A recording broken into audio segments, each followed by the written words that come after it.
SB19 Justin magiging parte ng isang malaking teleserye sa GMA7?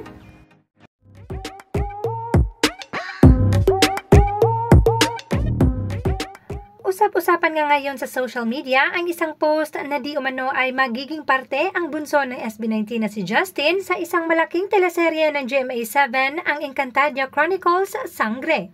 Although this has not been confirmed yet, pero may ilang mga fans na nagbahagi na nakita nila si Justin sa isang shooting. Just got home from palengke, it was Justin. Kahit malayo alam ko siya yon. Good luck Jack kung ano man sinushoot nyo. Hala, ang daming hinala, basta po tahimik lang ako, and since malayo ko lang din naman siya nakita, and alam kong siya yon kasi bias ko yon. He's wearing shorts and chaleco. A netizen also said, wait nyo si Justin lumabas sa TV, regular siya doon. Spoil ko na pero di ko sasabihin kung anong pangalan ng TV series. Basta, dating TV series sa GMA yun, magbabalik lang ulit.